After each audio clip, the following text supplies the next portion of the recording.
começar, eu queria fazer umas perguntas pro pessoal que está aqui, ó, grande público que está aqui. Com a experiência que vocês têm com desenvolvendo sistemas, essas coisas que vocês têm.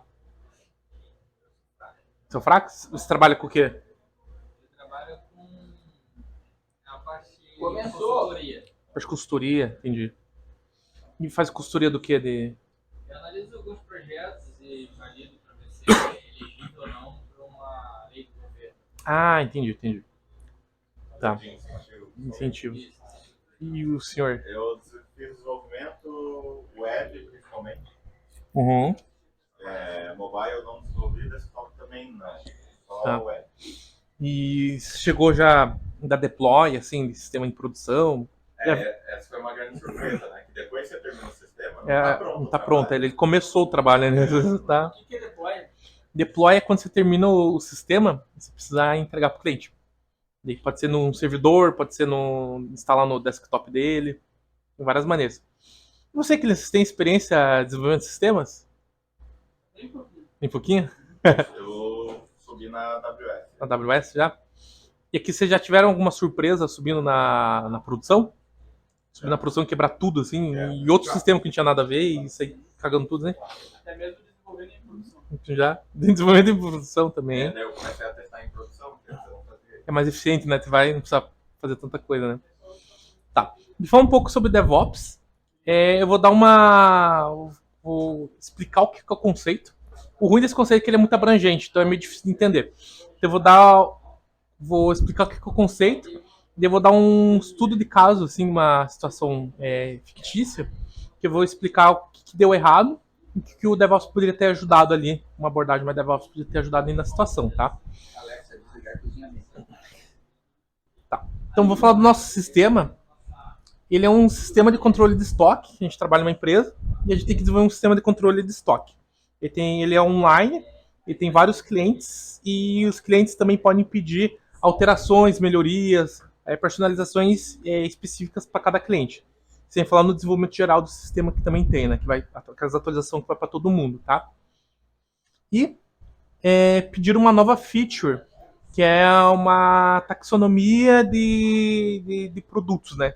Então ali eu tenho a categoria, subcategoria, característica e o valor, né? Então eu tenho na categoria vedação, eu tenho anéis, vou ter a dureza do anel ali e o tipo de dureza que eu vou ter aqui. 70 SH, que é um tipo de anel de vedação que a gente pode ter. Isso no nosso sistema de controle de estoque. Esse é um exemplo, né, do que a gente vai ter que desenvolver. Daí a gente foi lá, né? Nosso desenvolvedor foi lá e desenvolveu, ficou várias semanas desenvolvendo, a equipe desenvolvendo, e daí ele subiu lá no nosso repositório de código e falou pro cara lá que cuida da produção lá, da operação dos nossos servidores, falou, ó, tá lá. Mandou e-mail, ligou para ele, mandou um zap ali, falou, tá lá, pode subir ali tranquilo. Tá? Então o cara lá da produção, ele foi lá, que estava na operação, ele conectou por SSH, que é um terminal remoto, né, no servidor, usou o Git ali, todo mundo conhece Git aqui? Deu um Git pull, puxou as últimas alterações, é um sistema em Java, então ele deu o comando para compilar, mvn install, e daí a gente começou a ter um dos primeiros problemas, né, o servidor começou a cair, não começou a funcionar, os clientes começaram a reclamar. Depois de um tempo, né, eles começaram o pessoal que trabalha na operação lá do servidor começou a investigar, conversar com o pessoal lá do desenvolvimento, e eles levantaram alguns pontos, né. Teve várias mudanças no banco de dados que não foram enviadas os SQLs das alterações. Então, deu uma parte do problema, né. Depois de um tempo, o pessoal do desenvolvimento mudou as alterações no banco de dados, mas o que eles estavam mexendo no desenvolvimento estava diferente do que estava na produção. O que todo mundo teve que esperar, a equipe de desenvolvimento espelhar os dois ambientes, entender o que estava de diferente e mandar uma atualização para corrigir.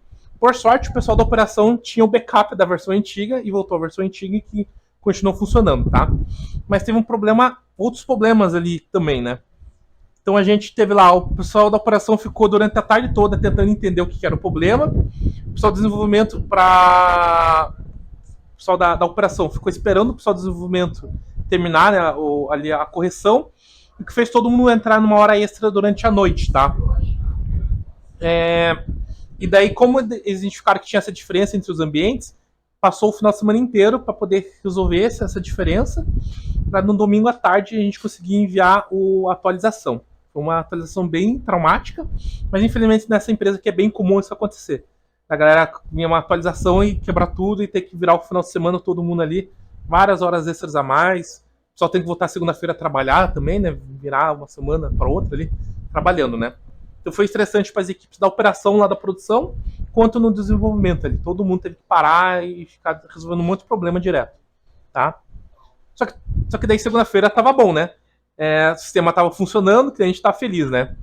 Então, só que daí a gente teve um outro problema. Quando os clientes começaram a usar, a gente descobriu que que eles pediram não foi atendido.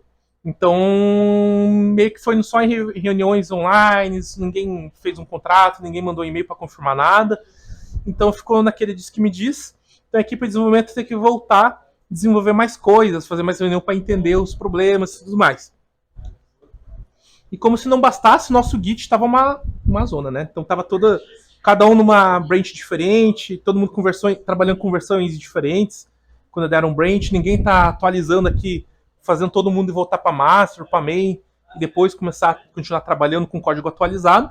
E daí virou aquela folia, porque além da gente ter que corrigir aquele problema que deu no final de semana, tem partes da equipe trabalhando em features diferentes, e cada um começou a trabalhar em versões diferentes do sistema. Então, para juntar tudo, integrar todo esse código, vai mais um tempão assim para juntar todo mundo e a gente conseguir voltar a trabalhar minimamente bem, né? Então deu um monte de problema no final de semana inteiro, para descobrir na outra semana que ainda tem mais problema para resolver e que a gente não vai conseguir entregar tanta coisa. Então a gente tem um monte de desenvolvedor trabalhando, ganhando para desenvolver coisas, e a gente não está conseguindo lançar isso na mão dos clientes, botar isso na mão do usuário para a gente que vai, né, dar lucratividade para a empresa. Então tá uma bagunça ali. Tá, então vamos falar das primeiras mudanças que a gente começou a fazer. Então, uma das primeiras mudanças que a gente entender, tanto a galera de desenvolvimento quanto a galera de operações tem visões diferentes de trabalho. Enquanto a galera de desenvolvimento, eles trabalham muito com a ideia que a mudança constante, tem que desenvolver várias coisas novas, a galera da operação precisa de estabilidade. Então, cada nova mudança é um conjunto novo de alterações no servidor, mais dependências que a gente tem que instalar, mais coisas de segurança que tem que entender, né? Um sistema sem atualização para o desenvolvimento é igual um prejuízo, né? Então eu estou desenvolvendo aqui 6 meses e ainda não foi usado. Enquanto o pessoal da operação entende que novas alterações têm possíveis falhas ali que podem derrubar tudo, né? O pessoal do desenvolvimento vê com muito bons olhos novas bibliotecas e frameworks, que daí isso pode agilizar o serviço deles, mas o pessoal da operações começa a ver, putz, tem muita dependência aqui, como é que eu mantenho todas as bibliotecas, tudo atualizado lá para o pessoal conseguir usar. No desenvolvimento a gente vai ter a arquitetura lá monolítica, né, um sistema só com tudo. Daí a gente vai em microkernel, que é um sistema principal e pequenos sistemas em volta fazendo algumas atividades. A gente vai para service, que são vários sistemas, desenvolvendo módulos diferentes.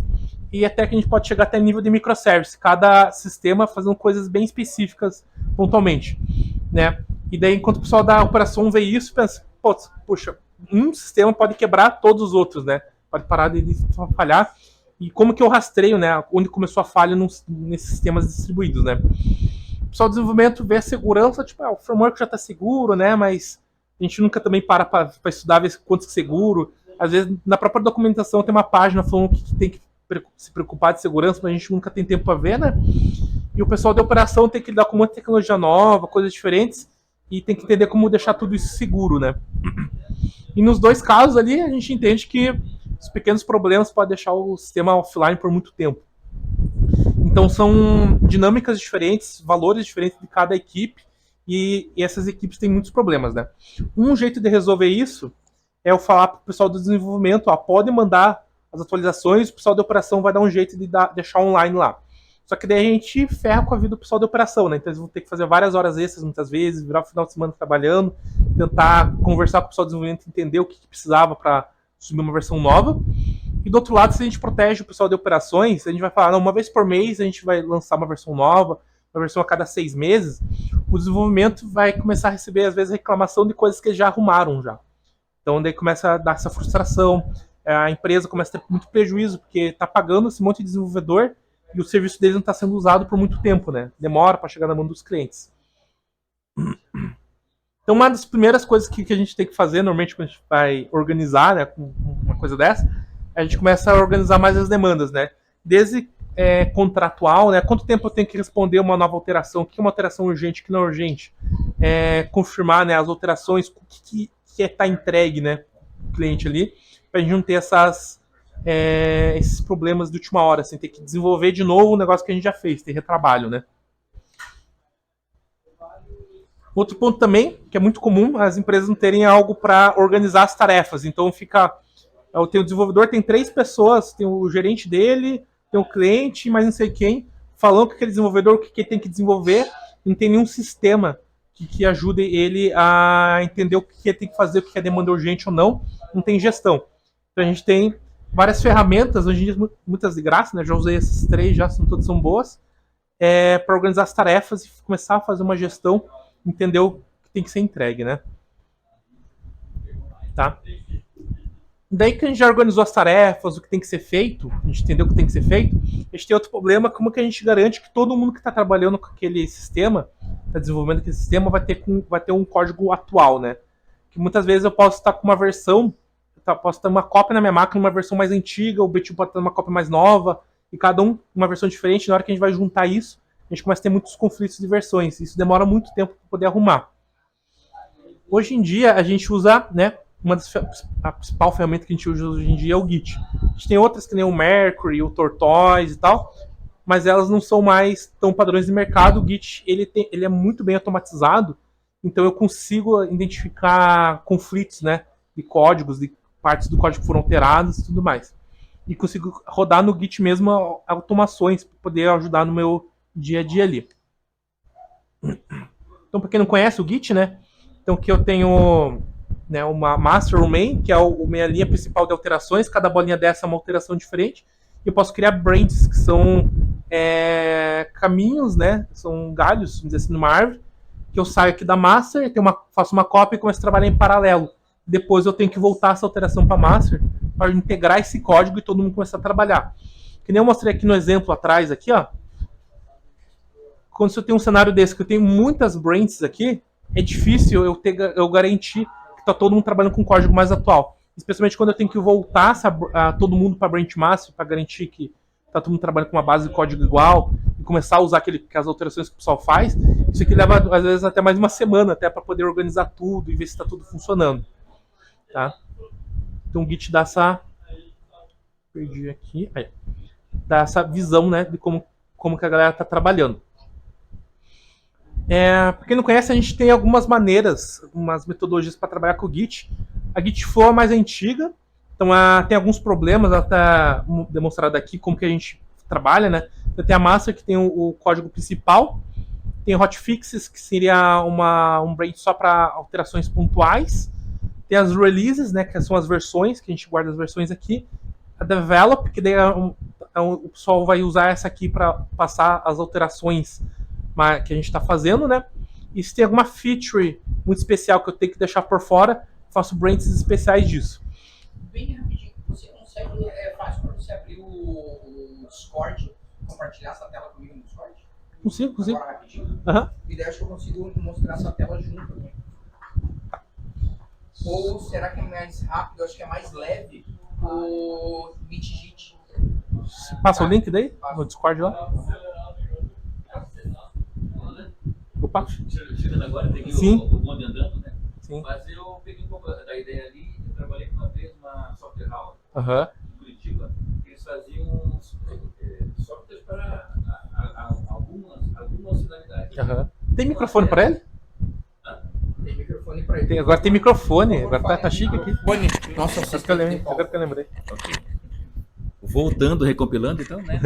Então, eu estava falando que eu já trabalhei na software house, e nessa software house eles desenvolviam sistemas para várias finalidades. Uma delas era para atendimento de um segmento que era... Como é que era o nome? Era... Eu esqueci... plano de saúde, né? Nesse plano de saúde eu ajudava eles lá, eu só no hardware, né? Para fazer manutenção. Uhum. E às vezes eu acompanhava eles para verificar se o hardware estava em ordem, né? E eles faziam, né, atualizações com o sistema online. Né? Sim, Isso né? era uma coisa, e me fez lembrar agora esse Flow que você falou, né? Git Flow. Git Flow, né? Como Porque eu imagino assim que eles tinham uma matriz em algum lugar rodando o sistema, mas os usuários, Sim. eles estavam sempre com um sistema Diferente do diferente, desenvolvedor, né? não era isso? Que eu tava mostrando de exemplo ali, né? Que foi o caso ali, é uma empresa que faz sistemas, né, um sistema de gestão de estoque. E daí quando a gente foi subir uma versão nova, quebrou o sistema, né? E até descobri onde estava o erro de versão e tudo mais, não virou o final de semana, descobri, né? O desenvolvedor estava com uma versão diferente do programador. Sim. Betil, tá aí? Obrigado. Pegou? E daí a gente usa o Git, né, hoje em dia para manter o histórico de código. Carregou lá, Betil? Tô mandando pra você no Discord. Ah, tá. E daí a gente tem esses flows, né?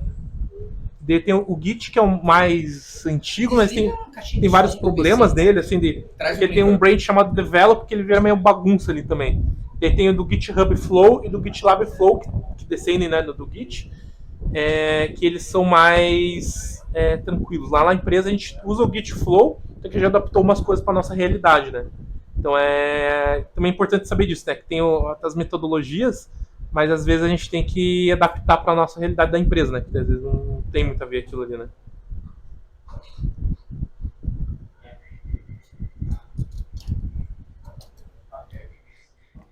Fizeram um clone de você lá. Me clonaram aqui. Põe o teu nome qualquer É o aí. Renan olhando pro Renan. Renan. Aí. Vou bloquear o microfone na chamada e compartilhar minha tela. Isso, joga essa tela aí que eu pego. Estou gravando para depois passar no YouTube. Aham, mas não sei se vai ficar bom, porque tá tudo me travando aqui, meu computador não aguenta.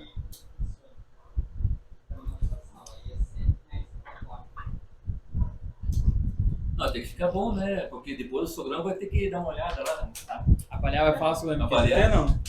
Oh, beleza. Abriu lá? Abriu. Tá. Fala assim, sogrão, aqui aparece o que eu fiz, ó. Essa é a primeira avaliação dele. Do lado. Tá. Eu tô arrumando, trocando o pneu do carro. Clonando. Posso continuar aqui? É igual a gente tava falando Tá. do pessoal que sobe em produção. lá. Produção o Betil aí.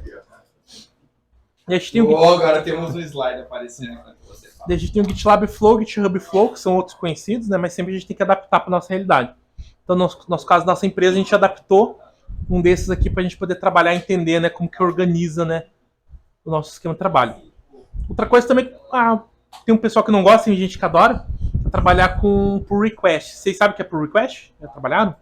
Quando eu vou assumir uma alteração que vai para algum branch, normalmente o master, que é o principal, ele não permite, né? O meu repositório não permite. Ele abre uma página lá que eu tenho que adicionar pessoas para rever meu código antes de entrar no master.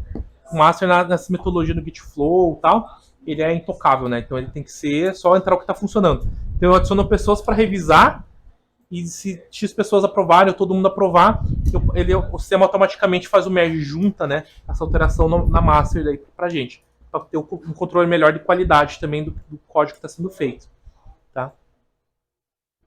Carinha de um Git, um pull request, né?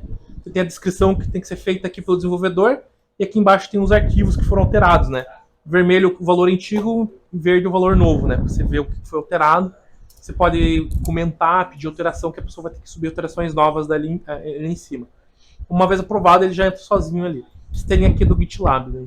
É uma beleza, né? Uma beleza, daí que você tem mais controle. A gente começou a usar mais na empresa, a gente começou a ter mais ideias, né? Até, tipo, por exemplo, pegar alguém que não é daquela área, ver um código diferente, e já consegue captar coisas que os outros não entendem, assim, é bem interessante. Tá? Outra coisa também que é começar a automatizar o processo de compilar. Então, não adianta estar no repositório se o negócio não compila, se não roda. Então a gente tem nos principais repositórios aqui no Git, no GitHub, no GitLab, no Bitbucket, processos para poder automatizar a compilação é até talvez enfiar lá no servidor da produção, fazer o deploy lá no servidor da produção para os usuários a partir do repositório. Então, ele é bem simples assim. Esse aqui é a carinha do Bitbucket, né? É um exemplo. Então aqui tem uma imagem do ambiente que eu vou usar, no caso do Maven, que é para compilar Java, né? Tem a versão 8 do Java aqui. E tem as pipelines, né? Então o padrão dele, ele vai dar um nome, né? Build and test. Ele vai tentar por máximo 20 segundos. Vai cachear ali os dados que tem ali para a próxima vez, se for compilar, para compilar mais rápido. E aqui tem um comando para ele compilar, para ele verificar, né, se está compilando. E daí, ó, que legal, eu posso falar qual branch, automação por branch. Então, se for na master, ele vai rodar 2 passos, né? Ele vai dar o build e testar, tem o comando aqui, que é parecido aqui com o de cima. E embaixo, ele vai fazer o deploy, ele vai pro Artifactory, que é um servidor onde vai estar os binários do Java. Vai estar guardado lá para poder usar depois. Principalmente quando eu desenvolvo bibliotecas, eu preciso de um servidor desse para poder distribuir entre a equipe daí. Se forem compilar, o próprio compilador já baixa pra gente. Então aqui já tem um comando para fazer esse deploy lá no repositório, né? Então tudo isso aqui é automatizado, então não preciso depender do desenvolvedor ficar testando, às vezes ele esquece, né? De fazer o teste, né? No teste final ele sobe um código que não funciona. Então assim eu tenho uma outra garantia que o sistema que está lá no repositório está rodando, né? E aqui a gente conclui o primeiro ciclo que a gente trabalha em DevOps, que é quando a gente começa a trabalhar numa empresa que não tem nada sobre DevOps, assim, é o ciclo CI, que é o Continuous Integration. Então, tem a parte do código, né, que a galera vai codificar, e tem a parte do build, teste e o planejamento, em cima do que eu peguei aqui. E é um ciclo, né, então, com base no que eu buildei e testei, eu consigo planejar melhor para fazer as próximas alterações. Então, esse é o primeiro passo que a gente faz. A gente vai tentar automatizar o máximo que daqui da build, da pull request, essas coisas que eu mostrei, para a gente ter uma garantia melhor de sempre que isso aqui vai estar sendo feito. Não sabe, né, quando a gente precisa de uma interação humana, a chance de dar erro, de alguém esquecer algum ponto é maior. Então, tudo que a gente puder automatizar aqui no processo, a gente sempre vai tentar fazer. Quando a gente trabalha com DevOps, você vai tentar fazer isso. Isso aí é só meu? Então, esse é o lado do desenvolvimento. Então, É a minha máquina de desenvolvimento, subir no Git, ele faz tudo isso aí. Toda a equipe de desenvolvimento vai estar nesse ciclo. O merge não está aí, por exemplo, do código. Então, o build ele vai ser lá no repositório. Então, ele vai estar aqui entre o code e o build. Então, eu vou estar sempre mergeando, que é já o nome do ciclo, né? Continuous Integration. Integrar o código-fonte sempre, para ter certeza que está todo mundo rodando a última versão. Ou pelo menos acesso à última versão de tudo. Esse é o primeiro passo, fazer a integração contínua de todo o código-fonte para garantir isso, né? Então, uma vez que eu fiz isso, já resolvo vários problemas, né? De comunicação, de quem está desenvolvendo. Mas tem outro problema. Como que eu garanto que todo mundo está usando o mesmo ambiente? Então, tem aquele clássico problema, né? Que na minha máquina funciona, né? Então, mas minha máquina funcionou. Na produção não funcionou. Você vai ver lá a biblioteca que eu está usando na produção mais antiga, eu estou usando a mais nova. A versão do Java que usou para compilar mais antiga, eu estou usando uma versão mais nova também. Ou então eu estou usando a versão velha, ou eu estou usando uma versão nada a ver lá. E daí eu tenho que garantir que está todo mundo rodando no mesmo ambiente, mesma versão de banco de dados, biblioteca e tudo mais. Então a gente começa a organizar, por exemplo, os ambientes, né, com um conceito chamado IaaC, infraestrutura como código. Então a gente está acostumado a entrar lá no servidor, na nossa máquina, e sair instalando, eu preciso de um banco de dados, eu vou lá e instalo o banco de dados. Agora eu preciso do driver do banco de dados para minha aplicação se conectar, eu vou lá e instalo. Agora tem que configurar minha aplicação, você vai lá e configura. Tudo isso, a parte de infraestrutura, principalmente da década de 90 para cá, a galera começou a desenvolver scripts para automatizar isso, e chegou ao ponto de desenvolver sistemas inteiros que eu consigo gerar infraestrutura automaticamente, ao ponto que no mesmo repositório do meu sistema, o desenvolvedor tem acesso a esses arquivos e ele pode adicionar ele mesmo essas coisas aí. Claro que a gente vai checar isso depois, mas o próprio desenvolvedor vai ter acesso a criar na máquina dele esse ambiente, quanto que o processo vai ser aplicado lá na produção, para a gente garantir que vai estar tudo igual, né? Então, por exemplo, os mais comuns que a gente, quando a gente vai falar disso, são desde criar a infraestrutura, né? No caso do Terraform, ele faz isso muito bem. Então, no Terraform eu tenho uma série de... Eu tenho um servidor principal, uma série de arquivos de configuração, e chega ao ponto de até eu cadastrar no Terraform meu cartão de crédito, ele se conecta numa nuvem, em cima de nuvem, ele começa a alocar servidores, banco de dados, tudo para mim, cria a rede para mim de acordo com o que eu pedi para ele, e ele volta com feedback para mim, ó, terminei. e a partir disso eu posso ir lá e desenvolver o que eu quiser. Então isso ajuda muito, por exemplo, se eu fui hackeado, foi hackeado, posso simplesmente apagar toda a minha infraestrutura e falar pro Terraform, cria tudo de volta para mim. Ele vai lá e cria tudo de novo para mim, e do zero, com tudo configuradinho, bonitinho. Nesse caso, principalmente em hacking, quando é manual, normalmente as equipes que estão lá instalando as coisas cometem muitos erros, porque eles têm um tempo muito curto para voltar todo o sistema online, então eles acabam pulando etapas, acabam se esquecendo de um ponto ou outro, e daí que o hacker consegue invadir de vez. Se o hacker não consegue invadir na primeira, uma estratégia é derrubar o sistema para forçar todo mundo a recriar isso, entendeu? Daí na hora de recriar começa a abrir novas brechas, daí ele vai tentando escanear tudo ali e fazer. O Puppet e o Ansible. Uma vez, por exemplo, que o Terraform criou lá os servidores virtuais, containers, eu preciso fazer a gestão de como eles estão configurados. O Terraform não faz isso bem. O Ansible, por exemplo, ele é bem legal, eu trabalho com ele direto. Eu crio arquivos que eles têm em place, que a gente chama, que são tarefas, que eu automatizo. Então ele se conecta por SSH, que é um protocolo de terminal remoto. Então eu não preciso instalar, a princípio, nada lá no cliente. Eu preciso ter certeza que o SSH está instalado, que normalmente vai estar. Ele, pela internet, pela rede, ele vai lá e executa esses comandos para mim, me retorna lá. E ele é legal que ele pode fazer isso com vários servidores de uma vez só. Eu posso criar grupos de servidores e falar, nesses 3 grupos, execute isso aqui. E chega ao nível de até alguns plugins dele, que essas atividades ele faz com plugins, as tarefas. Tem alguns plugins que eles são agnósticos ao sistema profissional. Então eu posso ter um Windows, um Linux, um Mac, não interessa para ele. Eu mando ele fazer uma atividade, ele vai lá, ele identifica qualquer, ele faz aquilo para mim. Isso me ajuda muito. O Puppet, ele é um pouco bem mais antigo que o Ansible. Eu preciso instalar um cliente lá em cada servidor, e a diferença dos dois, a principal, com o Ansible, ele não é a linguagem de programação. Eu descrevo no arquivo como que tem que estar os estados do servidor, os arquivos que tem que ter, as versões que tem que ter, e ele mesmo sai checando para mim. O Puppet eu tenho que programar, se não me engano, em uma linguagem chamada Ruby, e eu tenho que fazer toda a parte do que tem que ter ali no servidor. Ele já traz várias bibliotecas que me ajudam a não ter que codificar tanto, mas essa é a maior diferença deles. O Ansible é bom para ambientes mais simples e o Puppet ele é bom para sistemas bem complexos, que eu preciso ter uma gestão mais complexa. E o Azure DevOps ele está representando uma outra categoria que a gente tem, a gente vai trabalhar em nuvem. Então tá a AWS, a Azure, a Google Cloud, eles têm os próprios sistemas deles nativos. Eu posso escolher trabalhar só com nativo.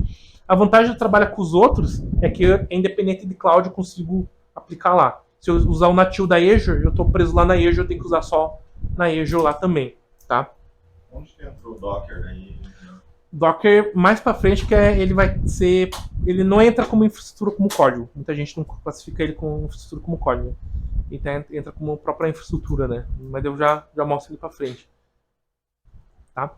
Como funciona mais ou menos o Ansible, né? Que é o que eu tenho bastante usado. Então tem um lugar que eu instalo ele, que vai se chamar Control Node, e tem um arquivo que é o inventário, que tem toda a descrição pode ser um ou mais arquivos.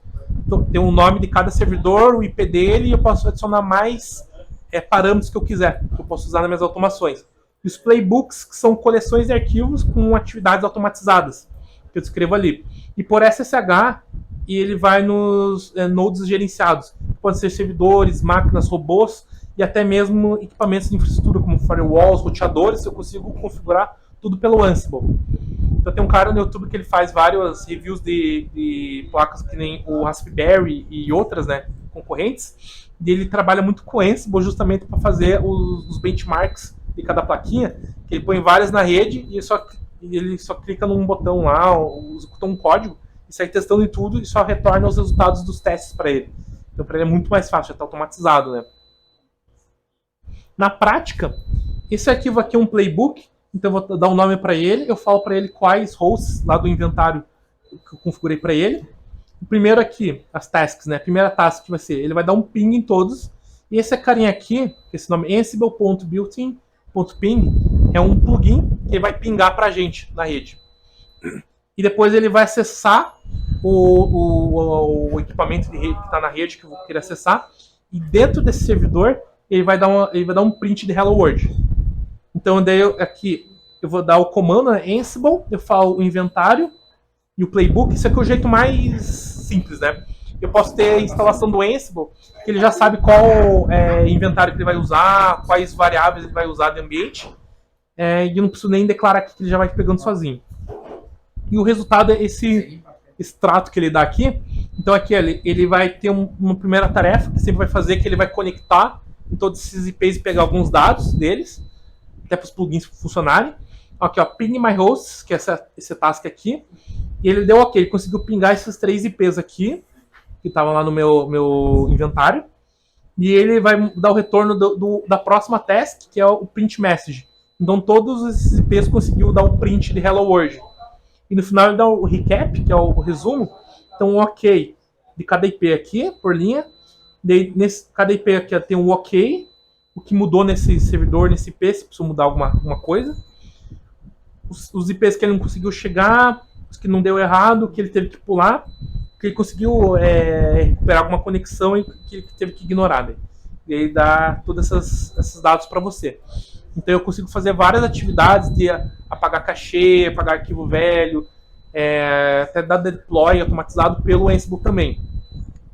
E aquele negócio, o princípio dry, né? Don't repeat yourself, né? Nunca se repita. Então, se tem uma atividade que você faz direto, você programa ela no Ansible desse jeito, então você vai só reutilizando essas tarefas, né? E eu posso apontar aqui também no host, eu posso sobrescrever e apontar outros hosts que eu quero também para começar a expandir, ou começar a combinar vários playbooks de uma vez só, para ele fazer várias tarefas de uma vez só também. Tá? Terraform, que eu falei, né? Eu tenho a instalação do Terraform aqui, tem alguns arquivinhos de configuração de variáveis, providers, que ele chama, que são as clouds que você vai usar. Então você instala tipo um plugin para o AWS, para Google Cloud, ou até mesmo para minha própria infraestrutura, para ele poder se comunicar com elas. E daí tem as minhas instâncias aqui, que é o que eu quero computar o ambiente. E o Terraform pega tudo isso quando eu mandar executar a criação de ambientes, e ele se conecta nas clouds ou até na minha infraestrutura e sai criando toda essa arquitetura. Máquina virtual, container, rede, tudo que eu precisar, ele vai criar para mim virtualmente dentro desses lugares ali. É que nem eu falei, eu consigo criar, por exemplo, uma arquitetura multi-cloud, né?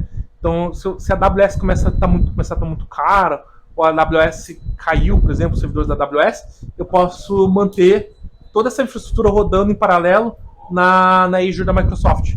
Então, eu só preciso apontar lá os IPs lá na DNS lá para todo o meu cliente começar a usar os IPs da Azure, vai ficar tipo offline uns minutinhos e já volta online para o cliente, porque eu posso manter a mesma infraestrutura igual em todos os lados, tá? Agora a gente vai entrar na parte que a gente fala bastante em DevOps, que a gente trabalha hoje em dia muito com o conceito de container, tá? Alguém que sabe o que é container? Eu já trabalhou com container, com Docker, essas coisas? Já fez uma casa de container. Container já? Container, a gente, aqui do nosso lado a gente tem... não fazer pergunta. A gente tem a instalação tradicional, né? A gente tem o nosso hardware, o sistema operacional e instala o que a gente precisa em cima dele. E aí, depois de um tempo, isso é muito trabalhoso, o pessoal ali na década de 90 começou a inventar as máquinas virtuais. Então, a gente tem o nosso hardware, o sistema operacional, e o hypervisor, que é o cara que permite a gente ter virtualização. E em cima desse hypervisor, a gente tem máquinas virtuais com mais um sistema operacional em cima, com todos os meus binários, bibliotecas, e daí vai ter nossos aplicativos. Só para dar um contexto, no início a gente tinha os hypervisors, que são softwares que a gente instala dentro do nosso sistema operacional. Só que isso era muito lento, né? A virtualização pura, assim, por software era muito lento. Com o tempo, tanto o mundo Linux, quanto o Mac, quanto o Windows, eles começaram a inserir instruções a nível de sistema operacional, hypervisors terem mais velocidade na hora de virtualizar. Isso aqui, na realidade, uma máquina virtual é uma mentira que a gente conta para os sistemas, né? A gente fala, não, você está numa máquina que tem tanto giga, tem um processador tal, para tudo funcionar. Isso aqui é uma mentira muito grande, é difícil de se manter. Ele precisa de mais gente mentindo com ele. Então, o sistema operacional começou a ter essas instruções, e depois de um tempo, a própria Intel, a AMD começaram a inserir instruções a nível de processador, para ser mais rápido ainda, essas virtualizações. E hoje em dia, todos os softwares dependem que o seu processador aceite a virtualização. Então, tudo você tem que ser 64 bits e tem que aceitar a virtualização lá. Você tem que...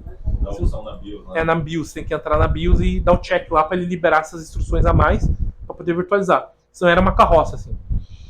Só que funcionava, né? Então eu consigo levantar todo, a nível de sistema operacional, tudo que eu quero. Eu ponho uma máquina virtual pro Clisses, pro Jorge, pro Betil, com tudo que eu quero, e eu movo essa máquina virtual lá para o meu servidor e é mesmo para trabalhar.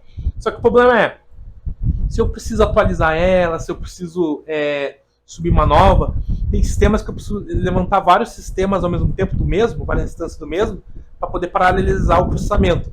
E cada um é uma máquina virtual inteira que eu tenho que levantar com o sistema operacional, binários e tudo mais. Então isso é muito lento, passa de gigas para poder fazer isso. Então a gente começou a trabalhar com o conceito de containers. O que é o container? Ele é bem mais leve, que se você for ver a stack do container é bem menor. Então tem o hardware, o sistema operacional e tem o runtime do container. Tem várias. Hoje em dia o padrão do mercado é o Docker, que todo mundo mais usa. E o que ele faz? Principalmente no Linux, ele tem um container, são Linux. E o que um Linux é, no final? Ele tem um kernel, que é uma camada do sistema operacional que fala com o hardware. E daí eu ponho binários em cima desse kernel e eu chamo de sistema operacional isso. Ele tem as distribuições Linux que se baseiam no mesmo kernel. Em cima disso tudo eu ponho minha aplicação lá rodando. E se eu manter só o kernel, dar um jeito de isolar todo mundo que eu quero e fazer eles consultarem o mesmo kernel, e em cima desse isolamento que eu fazer aqui, eu botar meus binários, minhas bibliotecas, em cima disso ainda botar minha aplicação em cima, isoladinha ali. Isso é um container. Então o container ele usa o kernel que está lá embaixo do servidor, por isso que ele é rápido, né? Ele é rápido de subir ele. E ele só vai levar nele as bibliotecas, os binários que eu quero e minha aplicação. Então eu não preciso subir o kernel inteiro. Não é uma virtualização, é uma containerização. Então é uma parte só do processo que eu isolo no sistema operacional. E assim que eu rodo. Então eu saio aqui de vários gigas para imagens Linux que são otimizadas para container, que são tipo 12, 10 mega. Depois minha aplicação não chega nem em 100 mega. Então se eu precisar botar vários, eu subo rápido. E se eu precisar derrubar, eu derrubo rápido, porque eu sei que eu vou conseguir subir rápido depois. Aí. Basicamente, então, você está dizendo que em vez de você subir o sistema inteiro, você só sobe o que precisa para rodar a tua aplicação. Exatamente. Só o ali. mínimo necessário Então, para rodar. digamos, se eu quisesse rodar um karaokê, por exemplo... Estranho detalhe. Basicamente, daria para rodar ali no Raspberry rodando só o aplicativo do karaokê. Com isolado, os codecs, as coisas necessárias e o kernel sem precisar ter o sistema por Só trás. inteiro ali em cima, né? E daí eu consigo trabalhar, por exemplo, dar na mão do desenvolvedor, ter cada container uma versão diferente do Python. Quem trabalha com Python num PC que precisa ter várias versões diferentes, tem que ter ambiente virtual, tudo é um saco de manter isso. Com container é muito mais fácil, poucas linhas, eu já consigo ter uma versão do Python específica. E outra coisa que eles chamam que os containers são disposable, que se chamam, que é descartáveis. Então eles não mantêm neles os dados, né? Diferente da máquina virtual, eu não consigo, por exemplo, se eu subir um container com um banco de dados, quando desligar o container eu perco tudo. Então eu tenho que ter cuidado a mais de criar volumes no sistema operacional, eu furo um pouco do container e ele começa a espelhar alguns dados, alguns diretórios dentro do sistema operacional que ele está para poder manter aqueles dados ali que eu preciso, cachê, esse tipo de coisa. O único cuidado mais que eu tenho que ter com o container. Como que eu crio um container, que estou usando o padrão do Docker, né? Que é um arquivinho num projeto que eu fiz. Então eu uso uma imagem que já existe, né? Que é uma imagem oficial do Python. Alpine é um sistema operacional, um Linux, que é para container e embarcados. Ele tem 10 mega, 10, 12 mega ele inteiro. Mas não tem nada nele também. Tudo que você precisa você tem que instalar ali. E essa é a versão do Python, né? 3.19. Não, perdão, do Alpine que estou trabalhando. Eu crio uma variável de ambiente que vai ser usada dentro desse container. Django é uma framework Python para fazer desenvolvimento web. E eu falo que é o Django Port que vai escutar na porta 80. O Workdir, a partir da linha do Workdir, ele vai usar esse diretório /app para tudo, para executar todos os comandos. E esses APKs aqui, eu estou instalando tudo que eu preciso dentro da minha imagem inicial, que eu estou personalizando ela para o meu projeto. Roda aqui o Python, né? Então eu instalei aqui a versão dev do Python, tudo que eu preciso. Instalo o Django, o driver para MySQL para Python. E esse expose, eu exponho as portas que eu quero. Então o container, se eu tiver uma aplicação que precisa de uma porta específica, eu tenho que deixar explícito qual porta eu vou usar. Que ele vai bloquear todas as portas, menos essa aqui. Ele dá esse isolamento assim, dele, ajuda a dar uma segurança a mais. E esse CMD, a gente tem um run que ele vai rodar para criar a imagem. Ele vai criar a imagem no teu local ali, pra você usar. E o CMD, ele vai rodar toda vez que você rodar essa imagem de novo. Então ele vai dar um sleep, vai ficar 3 segundos esperando, e vai dar um comando em Python para rodar meu servidor daí. Tá bom? E assim que eu crio imagens em Docker. Só que tem um problema. Normalmente eu não preciso só de uma imagem, eu preciso de várias, né? Então aqui é como eu crio uma imagem, né? Então eu posso deixar isso no repositório de cada projeto, para a imagem daquele projeto, até para o desenvolvedor vir aqui e adicionar as dependências que ele vai precisar para ele usar ali. E tem algum gerenciador, tipo, para criar imagem que seja mais user-friendly, assim? Que tenha interface gráfica, coisa assim? Não, porque a ideia dele é a infraestrutura como código mesmo. Então é eu ter isso que vai, inclusive, vai ser versionado dentro do Git. Consigo ver as alterações e tudo mais. O máximo que eu vou ter, tem vários repositórios públicos. O mais famoso é o Docker Hub, que eu posso entrar lá e baixar imagens oficiais. Então esse aqui é Python, é a imagem oficial dos desenvolvedores do Python, que eles disponibilizam para você. Quero usar o banco de dados MariaDB. Tem uma imagem oficial do MariaDB para poder usar lá. Então tem várias imagens oficiais ali para usar. Até que a gente usa, às vezes, o Node-RED, né, para fazer automação e IoT. Tem uma imagem Docker só para isso. Que eu rodo lá, entro no IP. Já pronto. Tem uma de ROS lá. E eu não preciso aprender a instalar nada. Eu só preciso estar no terminal lá. Tem interfaces gráficas que eu falo assim, eu quero essa imagem que já está pronta. Mas se eu quiser criar a minha imagem, eu vou ter que entrar nesse processo aqui. Entendi. Então até que eu descobri que tem uma imagem dessas distros para emular jogos. É que é a mais famosinha, a RestOS, RetroPie. Tem uma versão do RetroPie em container, que daí você abre e pela rede se acessa para o navegador e consegue jogar alguns jogos pelo navegador. Então dentro do container, assim. Te ajuda muito. Só que daí tem um problema, porque normalmente eu tenho vários containers. A primeira maneira que a gente usa é que é o Docker Compose. É um arquivo só, que eu declaro todos os meus containers de uma vez só. Acho que não dá para ler tão bem aqui, mas vou resumir aqui. Então eu tenho aqui a versão dele, né? Que usa a versão 3. E eu tenho aqui 2 containers que eu quero. O MariaDB, eu quero da imagem oficial do MariaDB na versão 10.6.17. Lembra que eu falei dos volumes? Então eu queria aqui um volume, que esse caso aqui é um volume que o próprio Docker vai gerar para mim. Então eu falo que db-volume, que eu estou falando pro Docker. Cara, não me interessa, eu me crio um volume e me conecte nesse container, e esse volume ele vai espelhar o que estiver dentro do /var, /lib, /mysql, quando o MariaDB guarda os dados dele. Ele vai espelhar tudo que tem nesse diretório dentro desse volume. Então se eu desligar esse container e ligar de novo, ele vai juntar de novo o volume e ele vai conseguir funcionar daí, tá? Isso aqui é bom para o desenvolvimento. Para a produção a gente tem outras maneiras de trabalhar que são mais seguras. Assim. E o legal de trabalhar com imagens prontas, já tem na documentação dela algumas variáveis de ambiente que você precisa setar para poder personalizar o uso dela. Então, no banco de dados eu vou precisar de uma senha, da porta que eu vou usar e de que IPs eu posso conectar nele. Então aqui, MariaDB, _root, _password, a senha do admin dele. Então eu botei a super senha 123 aqui, a porta padrão dele, MariaDB _port, a 3306, que é padrão, eu tenho que falar para ele, e de quais hosts ele pode se conectar. Eu botei o porcentagem, que é tipo um corinho que qualquer IP você pode conectar nele. Então aqui, quando ele for rodar nisso, o próprio MariaDB, essa imagem, vai pegar isso aqui e configurar o banco de dados para mim, para ele já rodar nisso. Então eu não preciso entrar em arquivo de configuração nem nada, os desenvolvedores já deixaram pronto para mim. As portas, eu estou falando assim, que nesse container ele vai estar usando a porta 3306, 2 pontos, vai espelhar essa nessa aqui, a 3306 também. Mas eu posso usar assim, normalmente as aplicações usam, a aplicação web usa a porta 80. Então eu posso ter todos os sistemas usando porta 80 dentro do container, só que na hora de espelhar para o sistema operacional eu posso mudar a porta aqui. Então é bem tranquilo fazer isso. E eu falo qual rede virtual ele vai usar, no caso a default a padrão do Docker, né? E aqui tem do no meu aplicativo, então eu ponho o nome dele, é o Django App, eu uso aquela imagem que eu dei o nome lá atrás, que é do slide anterior. Eu criei já algumas variáveis de ambiente para conectar no banco de dados, né?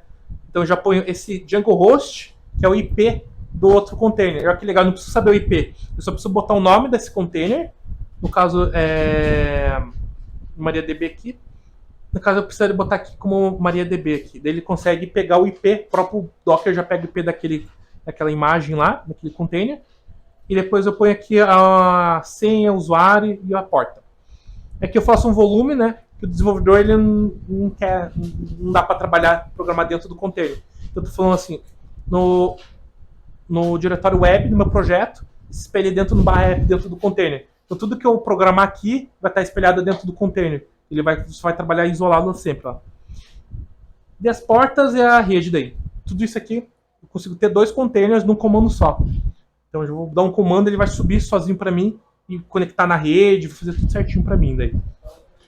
Esse arquivo eu subo ele pro Git ou ele é ignorado? Mantém no Git daí. Não tem problema essa senhazinha aí, master. Essas senhas aqui é o jeito mais porco que tem. A gente tem outro conceito que são vaults, são tipo, carteiras de senhas, que são sistemas que guardam essas senhas de cartão de crédito para poder usar na nuvem, senha e tudo mais. E aqui eu ponho uma variável aqui. E daí na hora de rodar, ele se conecta lá, puxa, e o usuário nenhum consegue ver. O próprio Docker também tem uma camada a mais de criptografia, que você que está usando o Docker não consegue ver o que ele puxou lá também. E eu posso definir também, né, variáveis de ambiente para o desenvolvimento. Daí vai usando tanto. Para a produção, que eu não quero que todo mundo saiba, né? Na produção lá vai ter outras variáveis separadas daí. Tá? A gente tem um Swarm, que é da própria Docker, que ele foi bastante usado, agora está caindo em desuso, que é basicamente tem os arquivos .yaml, né, que descrevem como estão meus containers. Vou ter a linha do comando do Docker, e esse aqui é o símbolo do Swarm, eu tenho pelo menos 3 servidores rodando ele, e ele vai fazer o deploy disso em outros servidores também, que estão rodando o Docker, os containers aqui rodando dentro. Tá? E depois eu posso ter um Cluster Manager, que é tipo uma interface que eu posso instalar também, para ver como está meu cluster de vários servidores. Isso que vale a pena se eu tiver vários servidores, vários containers ao mesmo tempo. Normalmente o desenvolvedor não vai nem precisar aprender a usar um Docker Swarm, é mais para produção daí. É que nem eu falei, o Docker Swarm não é tão usado, né? O padrão hoje em dia é o Kubernetes. Ele foi desenvolvido na Google para lidar com um monte de container. E aquele negócio foi feito para a Google. Então você tem que tomar cuidado e dar um uso mais fácil, às vezes, para o seu ambiente. Então aqui a instalação padrão dele vai ter um control plane, que é um servidor principal. Vai ter vários softwares instalados do Kubernetes, que vão ter ali como tem que estar meu cluster, o schedule, que de tempos em tempos ele vai varrendo todo o meu cluster para ver se está tudo certo conforme eu configurei. E vou ter nodes que vão ter instalado o Kubelet, que é o carinha que vai se comunicar com o meu Kubernetes principal, que é o control plane, e um kproxy, que ele vai cuidar da rede local de cada node. E é tipo, basicamente a lógica dele é literalmente um loop infinito, fica consultando meus arquivos de configuração e vendo se meus nodes estão igual ao arquivo de configuração. E esses nodes podem estar em servidores ao redor do mundo, por exemplo, na internet, ele vai se conectando e garantindo que tenha os containers certos, se tem, tipo, o container X está com muita carga de processamento. Eu vou subir mais 5 do lado dele e distribuir a carga entre eles, de acordo com as requisições dos clientes. Quem consegue fazer isso? Depois, não, agora todo mundo está em 0%, então vou matar 4 e deixar só um de pé para poder economizar recursos no meu servidor. Eu consigo tudo configurar num lugar centralizado só daí, pelo Kubernetes. Balanceamento de carga daí. O Kubernetes ele é bem complexo, ele tem muitos conceitos de rede, de como que ele trabalha, né? Ele foi feito pela Google, então essa aqui é a instalação padrão dele. O que a gente usa quando vai trabalhar com Kubernetes, o kubectl é o comando que eu vou usar para trabalhar com o padrão da Google, né? Eu tenho que instalar. A galera que quer trabalhar em empresas pequenas, ou que não tem um cenário tão grande, ou até mesmo desenvolvedores, normalmente a gente vai usar o Minikube. O que é o Minikube? Ele vai misturar o control plane e um node na mesma instalação na tua máquina para você rodar, ter a capacidade do Kubernetes, só que de uma maneira bem mais enxugada. Não vai usar tanto recurso da tua máquina, né? Então você precisaria de 3, 4 servidores só para poder rodar o padrão ali do Kubernetes. Tá? E daí, esses dois de cima são tudo linha de comando. O Portainer e o Rancher, eles são interfaces gráficas web, que por trás eu posso escolher para usar o Minikube ou o kubectl para poder administrar melhor isso. Para aprender, eu recomendo lá na linha de comando mesmo, mas quando você está num ambiente mais, uma empresa e tudo mais, é mais fácil você usar uma interface para te dar uma visão mais rápida do que está acontecendo, tá? Era essa que eu tinha sido minha pergunta. Sim. Só que aqui é para vários containers, né? Não tem... Só que daí tem outros problemas, né? Tem 300 containers em vários servidores. Como assim que cada container está rodando ok, está dando erro, vocês estão dando uma exceção e caindo aquele container, e daí o servidor fica muito tempo ligando de novo aquele container. Como é que eu recebo alertas de algum problema, algum erro que ocorre ali? dessa minha infraestrutura que está maior, e como que eu sou mais proativo na solução de problemas. Tipo, uma coisa que eu quero é o cliente me avisando que eu estou com um problema, né? Eu quero identificar antes e corrigir e avisar ele sem nem ele saber o que aconteceu, né? Esse que é o usuário, o cenário ideal. E a gente entra na parte de DevOps, que a gente trabalha também com monitoramento. E daí tem várias, umas tecnologias, né? O Prometheus, ele é uma base de dados só para receber logs. Então as aplicações começam a enviar logs para ele começa a acumular ali. Ele tem até uma capacidade de gerar gráficos, essas coisas, mas a ideia dele é tipo um MySQL da vida. Então a gente normalmente conecta o Prometheus com o Grafana, que é um sistema que gera painéis de controle para mim, dashboards. Ele é bem amplo. Vários bancos no Brasil usam esses dois em conjunto, Prometheus e Grafana, para poder entender os ambientes deles. Inclusive, quando eu já trabalhei com auditoria de sistemas, era bem comum ver os dois, e o cara, na hora de auditar, eu estava auditando lá, me mostra lá como que está o status dos servidores, se eu dei alguma ocorrência no último semestre. O cara abria direto o link do Grafana, e o que você quer? Deu tal coisa. Ele clicava lá, achava a página, e já era a pergunta do auditor, já estava ali, tudo certinho ali. Então isso ajuda muito. A gente tem o Kibana e o Zabbix, que ele é os dois juntos ao mesmo tempo. Então tem tanto um banco de dados para logs quanto a parte que faz bons gráficos. E daí a gente vai ter que fazer de acordo com a necessidade. Então se eu tenho ambientes muito complexos, eu vou ter que usar um Prometheus e um Grafana, que eles são mais robustos para isso. Mas se eu tenho uma solução que são poucos servidores, um Zabbix já dá conta disso. Ele é um servidor só que vai receber tudo e fazer os gráficos para você, mais fácil de manter. Tá? Aqui a carinha do Zabbix, né? Eu consigo botar um diagrama dos servidores, gráficos aqui de tudo, e até o relógio. Às vezes os servidores estão em outros lugares, consigo até botar o relógio para entender qual que é o tempo lá, alertas, consigo montar isso de maneira automatizada. Eu consigo integrar isso com a AWS, por exemplo? Você consegue integrar com tudo que você precisar, né? Tem plugins, integrar com... Ultimamente está saindo até para o WhatsApp, para você receber mensagem no teu celular. Tal servidor caiu, tá dando tal problema, mandar e-mail, esse tipo de coisa aí para o pessoal saber, né? Mas não é gratuito. É gratuito, o Zabbix é gratuito, ele é código fechado, mas ele é gratuito até uma certa quantidade de usos. Se precisar de uma solução mais robusta, você tem que entrar em contato com eles e comprar, né? Esse aqui é o Grafana, que ele é open source, gratuito, faz a mesma coisa que o Zabbix, só que ele é só de gerar dashboard, ele não tem a base de dados de logs, mas ele é muito robusto mesmo. Então, a partir do Grafana, eu consigo digitar queries para banco de dados MySQL, se eu precisar, se estou guardando um log lá. O Prometheus ele tem uma linguagem de consulta específica dele, e a partir do Grafana eu consigo mandar essa consulta lá, e eu mesmo fuçar os dados ali. E aqui eu posso criar várias páginas de dashboards, do que eu precisar. Aqui tem o delay de cada um, né? Se deu erro, consumo, né? Ele já gera para mim as legendas, né? Do meu diagrama ali, dos meus gráficos. Tá?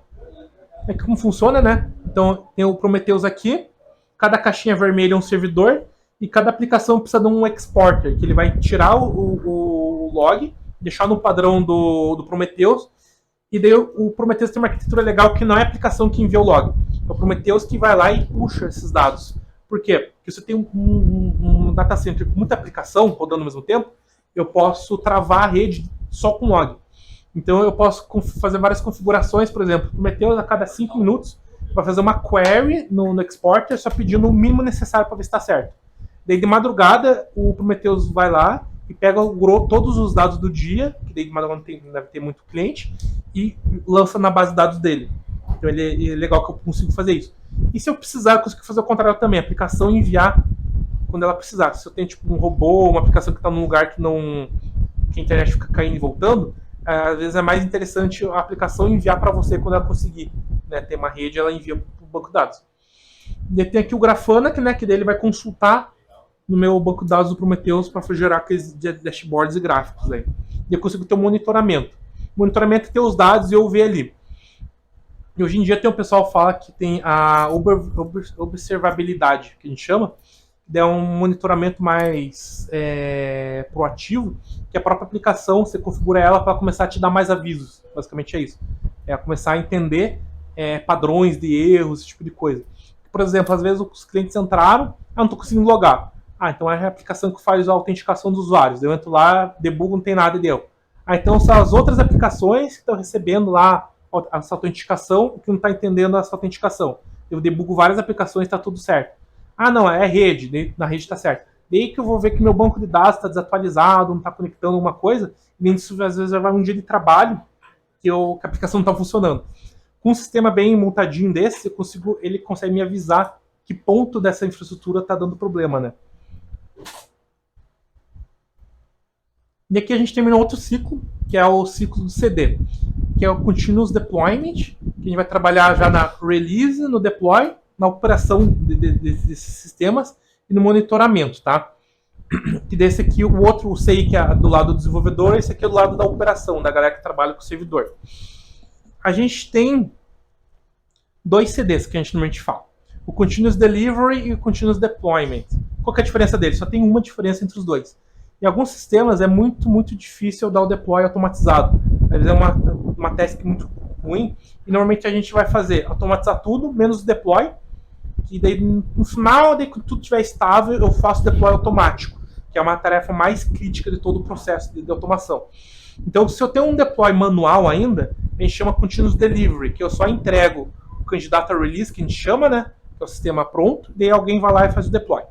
Se eu estou automatizando o deploy, a gente chama de Continuous Deployment, deploy contínuo daí, que vai estar todo automatizado.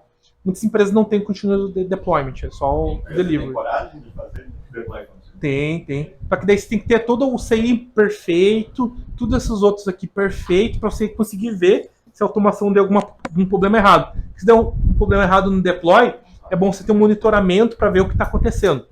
Tem empresa que tem coragem que faz sem estar com nada perfeito. Também tem isso aí. E depois vão resolver os problemas. Né? Ele sai correndo. Mas nesse caso do Continuous Deployment, o deploy não se faz se ele encontrou alguns erros, né? Lá atrás, lá. Testes automáticos. E não chega nem aqui o teu código. Antes já é descartado. Até tem quando eu trabalhava como auditor, tinha várias empresas assim grandes que se a pull request foi recusada, não foi uma nem 3 empresas que eu vi isso. Se a pull request foi recusada, eles deletavam o teu código-fonte. Se perdia, tinha que trabalhar de novo. Eles falam assim, do zero. Se não fez direito, que a qualidade está tão ruim que tem que ser exonerado, assim. Normalmente banco fazer isso. Se não fez direito, vai ter cara, que fazer do zero de novo. Essa aqui são uma equipe, tem normalmente 2 caras de qualidade, mais um que é da tecnologia daí. Não, e o pessoal falava, normalmente o cara erra uma vez só e nunca mais manda coisa errada, assim, dói assim nele. E daí tem a avaliação do cara ali pra ganhar PLS, essas coisas, baixa pra ele, né? Fica ruim, tá? Pra manter aquela qualidade mesmo. Assim. Na minha empresa vai ser assim. Reguado no dedo, né? Tá? Isso que daí tem um problema, tem vários arquivos. Tudo que eu falei aqui é uma porrada de arquivo de configuração que eu tenho que estar rodando, tenho que ter certeza de ter versionamento de tudo isso. Como que a gente mantém isso? A gente tem um conceito que é o Single Source of Truth, né? Um lugar único que vai vir a verdade. Então, se naquele lugar é o que eu considero que é o certo. Ah, mas na minha máquina tem outro arquivo de configuração. Não interessa, tem que estar lá naquele repositório lá, que é aquele que é o de verdade. E a gente tem um conceito muito forte de GitOps. A gente também trabalha guardando todas essas configurações. Então a gente tem aqui, às vezes tem empresa que faz um repositório só para guardar toda essa configuração de infraestrutura como código, de configuração, e daí a aplicação em outro repositório. No meu ciclo CI/CD eu vou misturando esses 2 repositórios para fazer minha aplicação lá no final. Lá. Para garantir que é muito arquivo aqui. O Terraform, às vezes 4, 5 vários arquivos. O Ansible, que tem os playbooks lá de automação, lá na empresa lá a gente já passou de 100 já. Então, para fazer as atividades de atualizar robô, de instalar robô, essas coisas, então eu tenho que estar num repositório certinho, tudo organizado, senão se a gente perder isso, ou cada um trabalhando em versões diferentes, gera um problemão, né? Gera retrabalho e tudo mais. E a gente tem esses 2 ciclos, né? O Continuous Integration, né? Integração contínua do código-fonte, que é do lado dos desenvolvedores, garantir que o código está atualizado, dá para usar aquele código.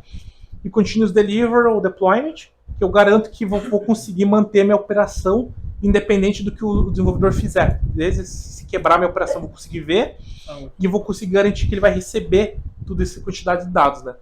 Então, acho que há uns anos atrás, o Facebook ele conseguia mandar mais de 4.000 alterações por dia no sistema do Facebook. E não caía, porque ele tinha tudo isso aqui muito bem certinho. Tinha até, na época eu fazia faculdade, às vezes estava no laboratório, tinha 2 PC aqui, eu estava no Facebook, meu amigo estava no Facebook, e a gente estava em versões diferentes do Facebook, assim, interface. E daí eles faziam... Deu certo. E daí a gente via que eles estavam testando versões diferentes do próprio sistema online, assim, que isso aqui estava tão bem feitinho, todo o ciclo, que eles conseguiam garantir que conseguiam voltar à versão antiga se precisasse. E daí se a gente junta os 2 ciclos, a gente pega o símbolo que é do DevOps, né, que não veio até o nome DevOps, que a gente tem um ciclo contínuo de melhoria e de desenvolvimento. Então a galera codifica, builda, testa, manda para release, faz o deploy, a gente opera isso, monitora, e todos esses dados gerados aqui vai para o planejamento que volta para a codificação e continua o ciclo continuamente. Os 2 ciclos se alimentando ali. Então, um lado do desenvolvedor e o outro lado da operação. Os 2 podem continuar, a operação pode continuar mantendo todos os servidores, tudo operando certinho, e os desenvolvedores podem continuar mantendo várias atualizações ao longo do tempo, sem precisar as 2 equipes se interferir. As 2 vão começar a trabalhar mais juntas dentro desse ciclo aqui. E o DevOps ele trabalha com isso, né? Ele trabalha desenvolvendo as automações, que isso tudo aqui é meio do caminho. Então, eu tô lá e eu garanto que o desenvolvedor vai ter o Docker dele. Eu garanto que daí esse Docker vai parar lá na produção lá para poder fazer o deploy. E daí eu instalo lá os sistemas de monitoramento e conecto e entrego lá para a pessoa que está na operação para poder entender. Melhoro isso. O profissional DevOps ele trabalha meio que debaixo dos panos ali, integrando tudo e fazendo todas essas automações para garantir que tenha todo o desenvolvimento e a operação trabalhando continuamente. E daí tem esse problema aqui, que daí cada etapa tem vários sistemas diferentes que eu tenho que aprender a manter eles, né? Então aqui, só na parte de, por exemplo, integration, eu tenho o TeamCity, Jenkins, o Travis CI, CircusY, Split, né? Na parte de operação eu tenho o Datadog para poder observar, monitorar, né? Tem as nuvens em si, cada coisa dessa são conceitos diferentes que eu tenho que trabalhar, entender cada um deles e fazer toda a operação rodar em cima dele, né? Então, Jenkins é para automatizar, então sei. Ele é um servidor que eu instalo e ele faz sabe aqueles pipeline que eu mostrei? Em vez de fazer dentro do Git, eu faço no Jenkins. É horrível, não acho bom para ninguém. Não aconselho para ninguém. Em um passado próximo, o Git não fazia isso. O Git tem o Git Server, que é em cima desse Git Server que a galera faz o GitHub, o Gitbucket e tudo mais. E o Git Server, uns anos atrás, desenvolveu a parte de pipelines. E cada um desenvolveu um jeito diferente. Qual que é o problema do Jenkins? É um servidor que eu tenho que manter. Ele tem uma parte de interface gráfica, eu tenho que instalar um monte de plugins. Ele tem poucos plugins oficiais, então é tudo da comunidade. Então, às vezes, eu tenho um plugin muito antigo, cheio de problemas de segurança. Daí vira, tipo, eu quero agora esses plugins para fazer minha automação. Daí vira, tipo, uma página enorme, cheia de formulários que eu tenho que ficar digitando, entendendo cada um. E os plugins mais novos eu consigo trabalhar com uma linguagem chamada Gradle, uma coisa assim que é baseada em Java. E daí eu tenho que saber programar ele em cima. Ou eu posso ir para a abordagem declarativa que eu mostrei lá naquelas pipelines, que eu declaro o que eu preciso. Porque você pensa, eu tenho que programar, manter aqueles formulários atualizados, já é um trampo enorme só para uma etapa aqui. E agora eu tenho que manter todo o resto. Então por isso que a galera tem um movimento de sair do Jenkins e usar mais a solução do Git, que eu declaro ali no arquivo, que é mais fácil, mais tranquilo, funciona bem, e eu consigo dar mais atenção nas outras etapas. E como que eu faria para aprender, né? Como que eu fiz, né? Eu dividiria em várias caixinhas, né? Então, começar lá, o DevOps você tem que entender de conceitos de desenvolvimento, né? Aprender uma linguagem de script, Python e Shell Script é muito usado aqui para a gente automatizar. Versionamento de código, Git, tem que entender muito bem isso aqui. Sistemas operacionais, você tem que ver, né? Se eu estou numa empresa que usa Windows, eu tenho que comer o Windows tranquilamente no café da manhã e minha linguagem de script vai ser o PowerShell, para poder usar lá. Mas se for um ambiente misto, eu tenho que começar a aprender dos dois ali. Entender de redes, de segurança, né, containers, infraestrutura como código. Daí que eu entro no ciclo CI/CD, que eu começo a juntar tudo isso aqui. E daí eu aconselho aprender só um cloud provider, uma AWS, uma Linode, dependendo da empresa que você está trabalhando, né? Daí que você vai para monitoramento ou observabilidade, e no final orquestração, que é aquela parte do Kubernetes que ia ter várias coisas ali. Que daí a orquestração, Só funciona bem se tudo o resto tá funcionando, assim, para manter toda a minha infraestrutura, tá? Um outro jeito tem esse site chamado roadmap.sh. Alguém já entrou nesse site? Conheceu? Sim. Antes de a gente começar a namorar, era um pré-requisito. Primeiro entra isso aqui, estuda, daí a gente namora. De conversa. Senão eu não vou ter diálogo, né? Não vou ter o que conversar. Ele tem... sabe aqueles gráficos que são roadmap pra você estudar, assim, que são tipo uma árvore? Então ele tem várias tecnologias aqui. Vou pegar com o DevOps, que é do meu pessoal, né? No site dele eu tenho 46% feito, né? Então ele começa aqui, aprenda uma linguagem de programação. Ele dá as linguagens, então Python, Ruby eu marquei como Done, como eu já aprendi. Os outros que estão mais em verdinho eu botei como Skip, que eu não vou querer aprender elas, porque acho que não tem a ver com a minha carreira. Tem bastante verdinho aí, hein? Tem bastante, mas vai ver mais pra frente, tem bastante cinza. Né? Tem sistemas operacionais, tem vários aqui. Eu, como eu sempre trabalhei com Debian, e agora mais recentemente estou trabalhando mais com Ubuntu, vou ficar só nesses dois. Não adianta eu pular para vários tipos de Linux diferentes, sendo que eu tenho que me especializar muito num só, né? E eles mudam. O Windows também eu dei um skip ali. Mas muda muito de uma versão do Linux para outra, Debian e... Do Debian pro Ubuntu eu já apanho já, porque tem o local de diretório, essas coisas. O Debian, por exemplo, ele não como eu gerencio rede no Debian, são um programa que ele usa. O Ubuntu usa outra. Eu tive que aprender outro programa, porque na empresa a gente usa só o Ubuntu, né? Daí, se for para o Windows, pior ainda, porque é outro universo, outro jeito de pensar sistemas operacionais. Né? Daí tem que aprender a viver no terminal. Daí tem desde editor de texto no terminal, Bash Script, como ver, Git aqui só como versionamento, né? GitHub e tal. E ele vai descendo. Só usa terminal hoje em dia, né? Só puramente. Só tem interface gráfica porque eu tenho que responder no sistema de tarefas lá, as coisas. Tem que responder no WebWatts. Senão não vai. É como que instalar uma coisa, ele vai mostrando várias coisas, um caminho mesmo, que você vai dando check ali e seguindo, e vendo o que você precisa aprender antes, né?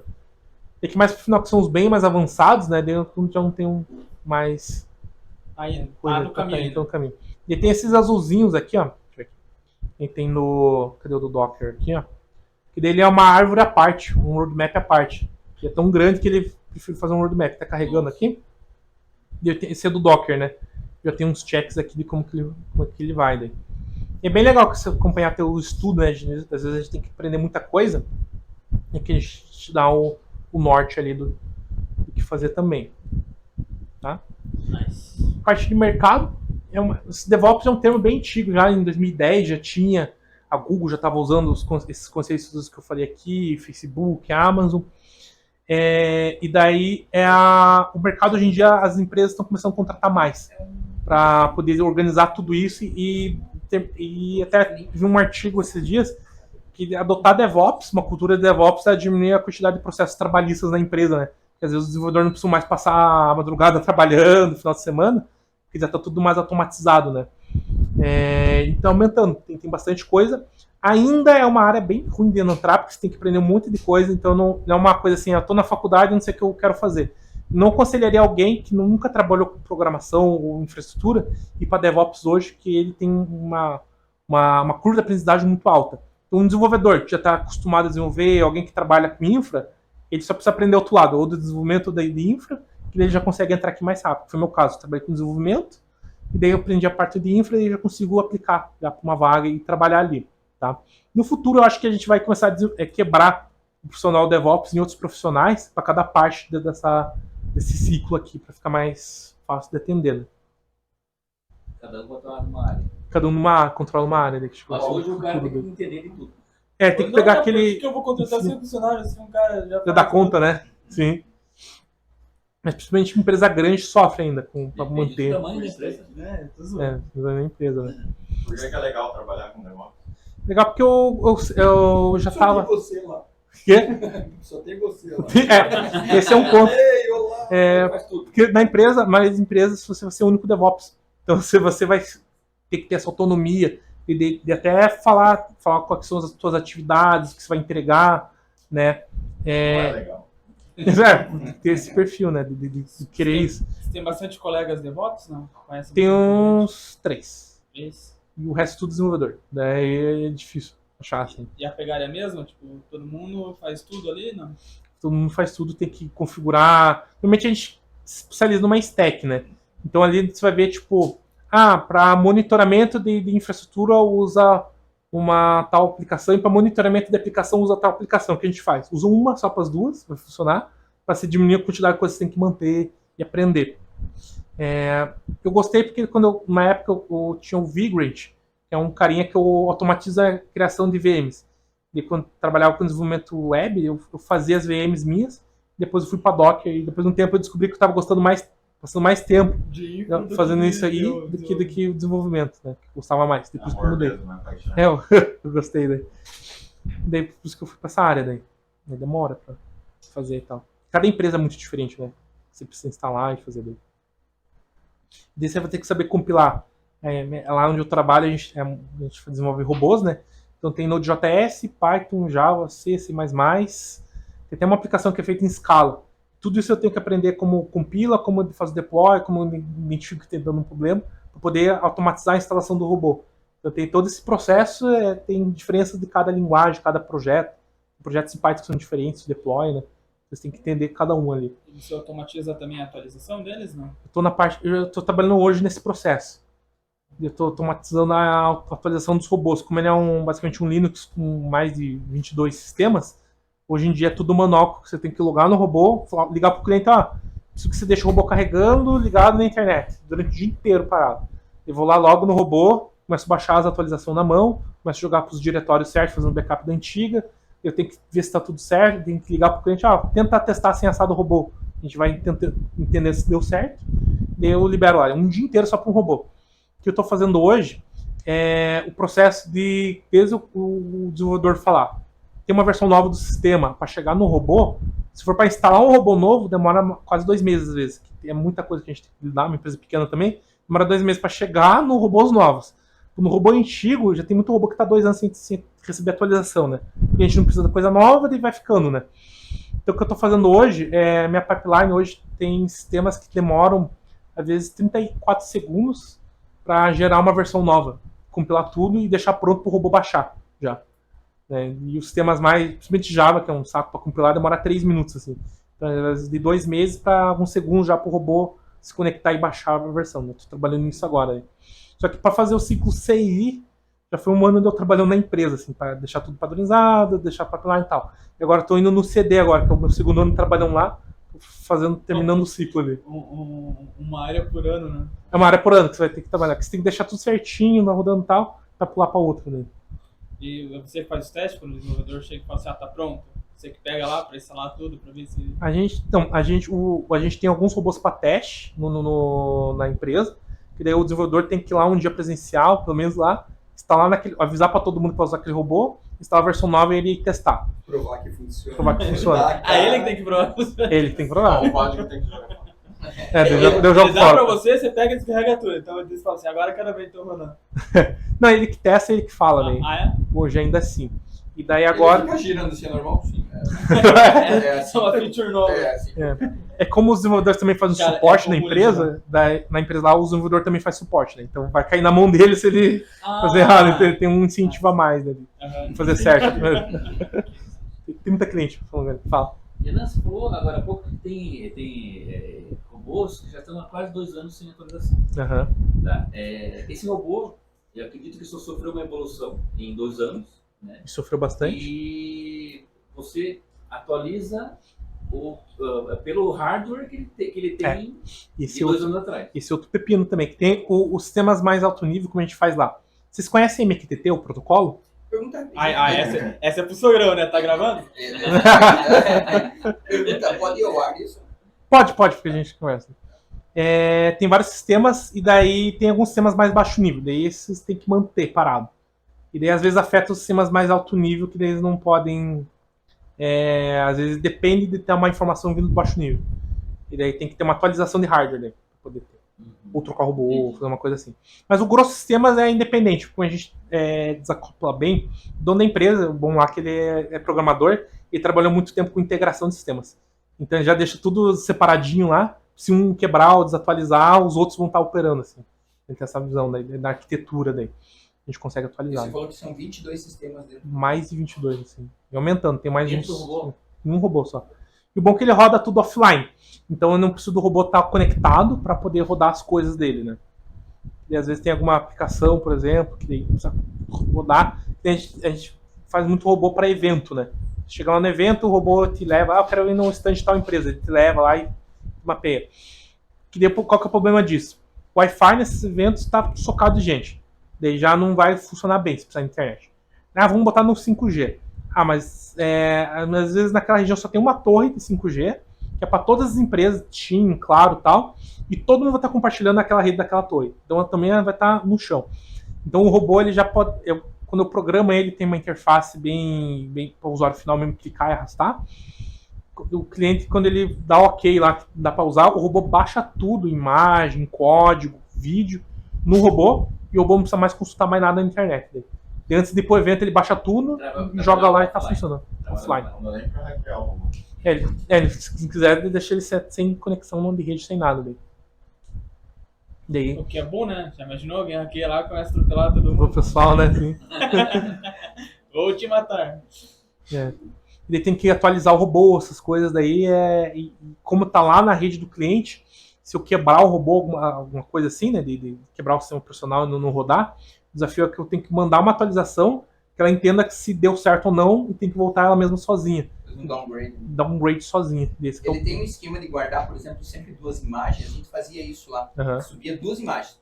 Aí uma subia, daí tinha um flag. Tá valendo a imagem 1. Aí, na hora que fazia um upgrade, ele subia uma nova imagem, um disco qualquer lá, e ele fazia um teste. Vou tentar bootar com a nova imagem. Ele fazia 3 tentativas de boot. Se na terceira tentativa de boot ele não dava, ele jogava fora esse cara, voltava a versão antiga do downgrade dele e atualizava no reset também. Como tá hoje, tá bem manual. Eu baixo mesmo os arquivos, daí o diretório lá da aplicação vira .old, daí eu jogo a nova lá. O que eu tô fazendo agora, eu tô empacotando as aplicações pra gente atualizar via PT, sabe a PT install do Ubuntu? Dele tentar no padrão do APT dele mesmo, o APT mesmo identifica que deu algum problema, e eu também posso inserir um script que identifica, e ele fica indo e voltando versão. E ao longo do tempo, conforme eu vou instalando várias versões, ele mantém um pacote das antigas também no local. Então se eu quiser se eu precisar entrar na mão, quero voltar na versão antiga, sem ter internet, se tiver aquele pacote lá, ele volta lá. Não é só downgrade, é o downgrade que você quiser. Que você quiser, sim. E daí o problema do APT é que ele roda tudo, e qualquer tipo de atualização, você vai precisar rodar tudo como administrador, né? Como sudo. Então se você fazer alguma caca lá que destrói o sistema operacional, você perdeu o robô inteiro. Você tem que formatar lá ele, ou entrar, pedir pro cliente botar uma telinha no robô, um teclado para poder fazer alguma coisa, e é um transtorno enorme, assim. E a gente tá... Não faz isso. Mas quando dá problema de rede, assim, que o robô não consegue se conectar, daí de atualização quebrar, não, porque a gente já tem o robô no escritório. Então, o desenvolvedor já testa, e daí eu já... Ontem eu estava dando suporte técnico de rede, daí eu fui dar uma alteração na rede do robô. Eu conectei no robô que está no escritório, fiz as alterações nesse robô e testei se estava certo. Daí nisso eu fui lá, beleza, agora tem mais segurança. Um robô funciona pelo menos. Daí eu conversei com o cara do suporte que estava comigo, daí a gente foi lá e aplicou essas alterações no robô que estava no cliente, que está lá em Recife, lá do outro lado do país já. Então, não tem nem suporte nosso lá, tem que mandar alguém de avião lá para arrumar, lá, se tiver um problema. Mandar alguém de paraquedas lá para jogar do avião lá para poder arrumar o robô. Né? Daí entra a parte de monitoramento também, que eu tenho que desenvolver ainda, para saber se o robô tá dando problema, né, ou não, antes do cliente falar com a gente. Essas coisas, fazer os dashboards de cada robô e tal. Vai dar certo. Dá um processo enorme. Assim. Esse é o 3º ano. Terceiro ano daí do monitoramento. Foca no CD. São CD, né? Sim. Isso. Alguém tem mais alguma dúvida? Eu tenho. Qual foi o maior desafio que você sentiu na tua vida em Nossa, relação tava a tudo segurando essa pergunta. isso? Eu anotei. Desafio é que você tem que entender todo o processo da empresa, né? Você tem que entender todo o processo que roda na empresa, né? Então, além de cada sistema, você tem que entender como que põe para rodar, você tem que entender como que as pessoas lidam entre si, né? Entre os setores, entre como as pessoas, como o próprio desenvolvedor entende como o valor do trabalho dele, né? Por que eu tenho que botar tag no meu commit no Git para poder fazer isso? Não, porque vai ter todo um ciclo de automação aqui, que isso vai chegar lá no robô, a gente vai testar mais rápido, né? Por que eu tenho que fazer pull request? Não, porque para a gente começar a ter uma maior qualidade, de controle de qualidade também, para os outros setores entender o que cada um está fazendo, né? A parte humana ali de processo ali, que é o mais difícil, ele mudar essas coisas, assim. Pra você. Tem que ter padrão. Funcionaria, se não tivesse humanos, estaria Também melhor. Ou tem um Scrum Master da vida lá. Lá na empresa, tinha um cara antes de mim, que ele desenvolvia o robô e também pegava a parte de DevOps junto. Ele saiu, daí contrataram mais um desenvolvedor e eu também fazia só DevOps, né? E daí eu continuei parte do serviço dele. Ele começou só o comecinho do CI, depois peguei o que ele fez e terminei essa parte e tá avançando pro CD daí. Mas convencimento, trabalho de convencimento. É muita reunião, a galera foi tranquilo, mas tem que apresentar muito argumentos bons, né? Por que você vai mudar, por que vai melhorar. Eu falo pro cara, você tá vendo? Até de organizar, quando eu falei pra organizar as tarefas. Tá vendo essa merda aí? Não tá Né? Por que você acha que é isso? A gente tá de organizar tarefas. A gente começou a organizar uma época e categorizar as tarefas, né? A gente trabalha por sprints de 3 semanas. A gente descobriu, as primeiras vezes que a gente começou a categorizar e fazer um relatório, que 70% da sprint foi fazendo suporte técnico.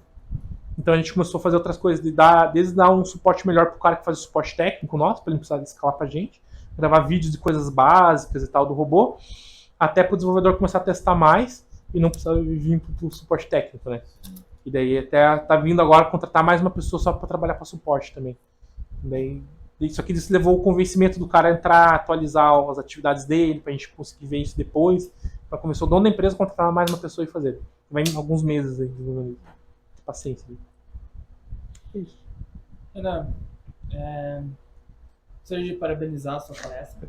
Foi muito boa. Eu tenho uma última pergunta minha. Eu estava aguardando pro final, assim que nem o professor Vitil, né? Ali eu vi que você mostrou o roadmap do aprendizado ali, da parte de DevOps, né? Normalmente quando a pessoa ela vai entrar numa área, vai trabalhar numa empresa, já tem pré-definido tudo já. O que ela vai fazer, qual linguagem vai trabalhar, qual que vai ser o sistema operacional, qual que vai ser o orquestrador e assim por diante, né? Se você fosse começar a estudar essa parte de DevOps agora, né? Mesmo usando o roadmap lá, né? Teria alguma dica assim, que você poderia me dar para começar agora sem ter tipo assim uma empresa, um foco específico para seguir? Tipo, qual tecnologia eu vou aprender? Isso, tipo assim, pega as mais... começa com tal linguagem.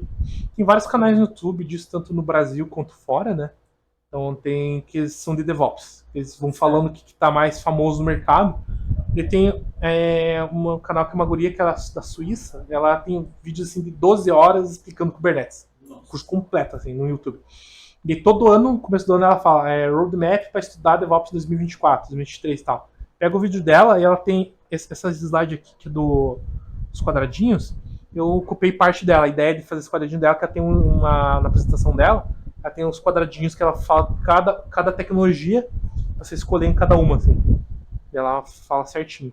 Aqui no Brasil também a gente tem o canal do Tux e tem outras pessoas também que são DevOps, que eles mostram lá o roadmap daquele ano, que é o que tá mais na moda agora. Não sei o que nem você falou, eu quero entrar naquela empresa. Você vai ter que estudar o que aquela empresa faz para poder instalar. Sim. Mas normalmente você vai chegar quando tá no mato, assim, você vai ter que chegar e desenvolver as coisas. Né? Porque também não é toda empresa que tá com isso. Desenvolver essa maturidade, né? Muito obrigado, senhor Renan, você é muito gentil. Isso aí. Vocês veem alguma coisa nesse contexto todo do CMMI e MPS? O quê? CMMI e MPS. Maturidade de desenvolvimento. Maturidade dos sistemas. Eles podem trabalhar lado a lado também. Que permeia muito. Que a parte de DevOps é muito personal, né? Essas metodologias já entra a gestão, né? A diretoria, essas coisas. Então isso ajuda muito. Principalmente quando eu trabalhei com um auditor, eu vi muito que essas ferramentas mais novas, principalmente o ciclo DevOps inteiro, ele já ajuda muito a gestão, a diretoria entender o que está acontecendo no desenvolvimento, né? O que está entrando, o que está saindo de qualidade, assim. Então casa muito bem, principalmente com as métricas, né? Quando você chega no nível de ter monitoramento, que tudo atrás já está certo, um dashboard daquele, cada linha já é uma métrica que está sendo atualizada em tempo real, né? Então já se consegue inserir ele no meio. Até que os DevOps que estão mais tempo trabalhando num lugar, eles acabam indo mais para gestão e começam a aplicar ao contrário, né? Essas metodologias dentro do DevOps daí.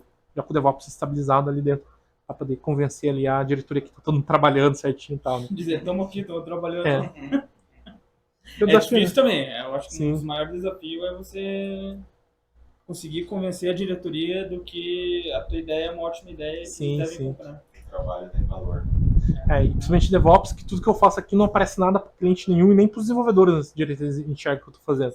Então eu tenho que ter muito, sem saber conversar bem com todo mundo, mostrar o valor do que você está fazendo ali, porque senão você não vê. Tanto é que lá na empresa a gente tem, a empresa chama Human Robotics, né? A gente tem um evento que é mensal, normalmente que é o Human Involve. A gente pega o setor de desenvolvimento e alguém tem que explicar alguma coisa do serviço que está fazendo. O último foi o meu que eu expliquei na minha parte de atualização do robô e tudo mais. E daí o pessoal começou a entender todo o processo, porque ele lá atrás ele botou tag, porque tem pull request. Ele fala que daí isso aqui é só o comecinho. Daí para chegar lá no robô, fazer o pacote, testar tudo e chegar no robô, eu preciso que você faça esse começo certo daí para mim. Pra gente começar a ter uma empresa mais atualizada de robô. Na verdade, já dá uma bronca no pessoal, né? Tem que saber conversar, né? Já não Onde vê. aquela cagadinha veio para? Preciso que você faça só isso aqui, ó. Fazer uma palestra, né? Mas muito obrigado, Renan. Não sei se alguém tem mais alguma pergunta. Muito obrigado, foi muito esclarecedor.